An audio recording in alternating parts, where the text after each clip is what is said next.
I am very happy to welcome Prime Minister Kallas here today. We have just had an excellent exchange during our bilateral meeting this morning, but also a very important debate, as you could see in the plenary. As time is limited, and I'm sure you have many questions to ask the Prime Minister and also this Parliament, I'll make three short points before I give the floor to my dear friend and former member of this House.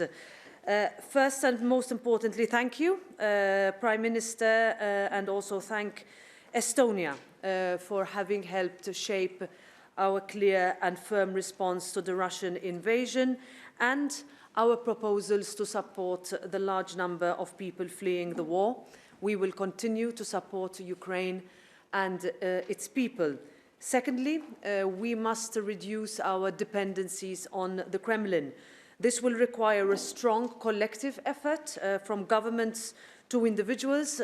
Also in this Parliament, we are taking a number of progressive measures and encouraging others to do the same. For example, we have offered to secure online space for the Ukrainian Parliament and identified physical premises in our building to help Ukrainians and Ukraine get its message across, but also, for example, by reducing the temperature of this building by 1 degree. We must all do what we can. Finally, let me just mention that the Prime Minister's attendance today was the first of a new series of invitations that we are initiating under the theme of This is Europe to EU heads of state or government.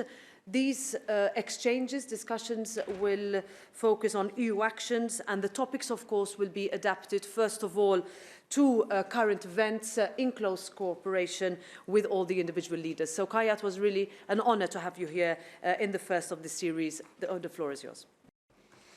Thank you, and it is my great pleasure and honor to be here as well.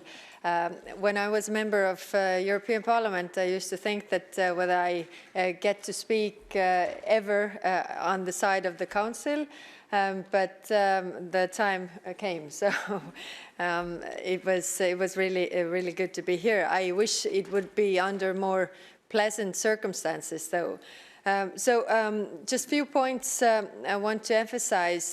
First, I think everybody agreed also in the plenary that we have to help Ukrainians in every way we can.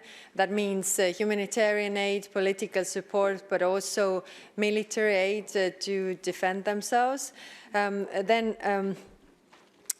Second, what is very important is that we have to give Ukraine hope, and that also means very clear path to European Union, because they are literally fighting for Europe in Ukraine right now, and they definitely need hope. And I'm going to talk about and support this also in the European Council informal meeting that we're going to have tomorrow and Friday.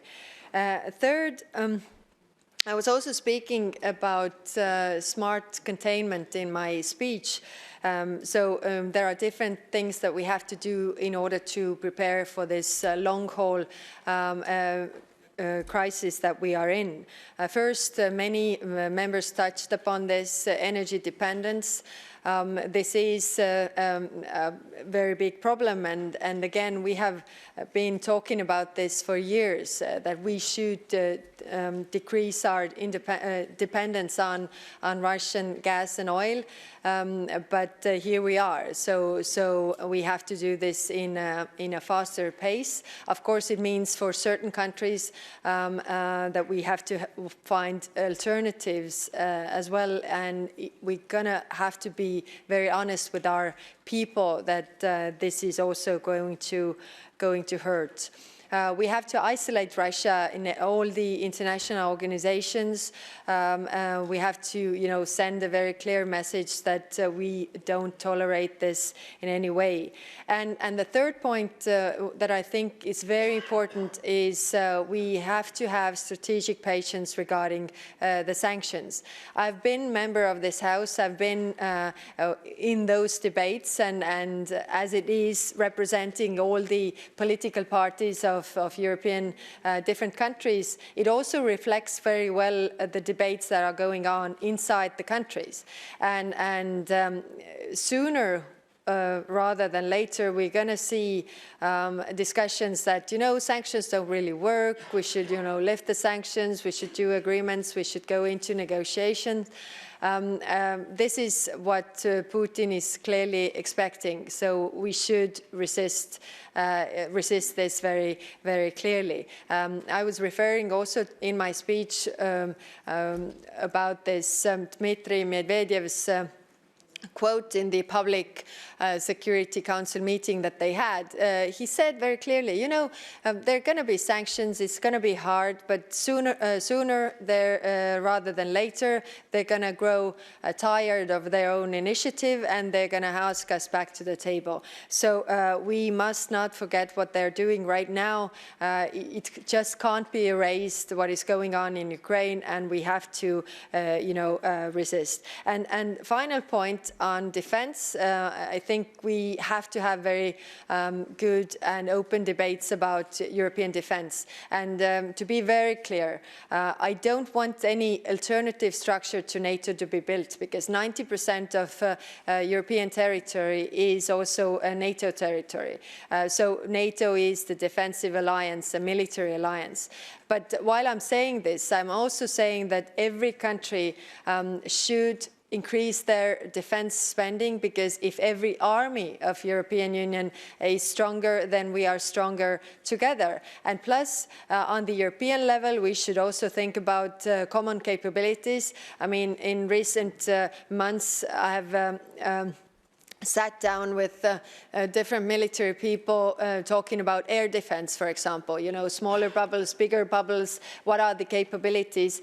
These are very expensive technology, so it is too expensive for any individual member state to take up, but they cover a wider area, so we should do this together, also to have, European Union defended properly. That's all for me. Thank you.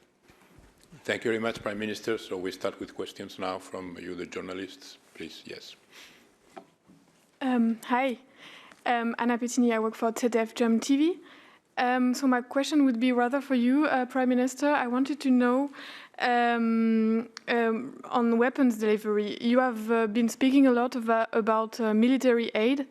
Where do you think you would draw the line between support for Ukraine and provocation for Russia? And to be more specific, do you think the EU member states should deliver more weapons to Ukraine, even fighter jets, for example, as Poland wants to do? And or do you think that would cross the threshold of a direct intervention, since also Russia has been saying that their defense ministry has been saying that foreign jets would be considered as a direct attack from another country? Thank you. Yes, thank you. We should not fall into this trap that Russia wants to build to say that, it's a provocation. It's a defense.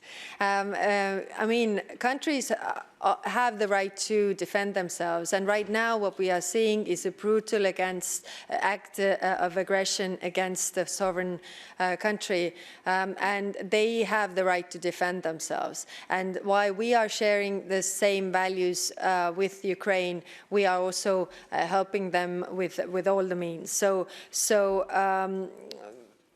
I wouldn't even go to that direction that any any such step would be provocation. This is what Putin wants us to take up, but it's not. It's a defense alliance. It's military aid to defend the country, and considering what is going on, we should do this. Yeah, second question, please. Jaap Jansen, Dutch podcast. President Zelensky said in one of his brave speeches from hiding that Estonia might become the next country to be invaded. What did you think when he mentioned your country, and is Estonia safe enough? Thank you. We are part of NATO, so the question would be, is NATO next? I mean, any country of NATO, because we have Article 5, which says attack on one is attack on all. So attacking us would mean attacking the United States of America, attacking Germany, attacking France. So the question would be rather, is NATO next? And I don't think so. Thank you. Thank you. Lorenzo. Lorenzo Consoli from Asca News, Italy. It's a simple question. You said we have to be careful not to get tired of the sanctions. We have to be consequent, also for the President Metsola. Do you think Borrell, the High Representative today, was quite clear? He said we have to cut the gas in the individual heating. So my question is, do you think that in order to be consequent, we had to tell the citizens that they actually have to make sacrifice individually, so reduce the heating in their houses from the next winter? We had to be prepared for this, because this is something that could make it harder, actually, to accept for citizens, but it's necessary, I think. Thank you. Thank you. This is the reason why so far the sanctions would be, have been tailored very much to hurt the war machine of Putin, but not to hurt so much the people, because this is a very tough place. But what we have to be prepared for, that even if we don't have the sanctions regarding gas and oil, Russia could cut us off also, I mean, on their side, because every time you're connected to somebody, the other side might also be hurting you because, they have the tools. So make sure that you're connected to friends because they are on your side. Therefore, to answer your question, yes, I think we should prepare for the next winter. We should find alternatives. European Commission is already working on this to find, different alternative energy sources. But of course, for some countries, it's more difficult because, for example, Bulgaria, I understand, it's 100% dependent on Russian gas, and they don't have the infrastructure to use the LNG. So how can we support those countries? So even if there are no sanctions in place for gas and oil, Russia might use this against us anyhow, so we should be prepared.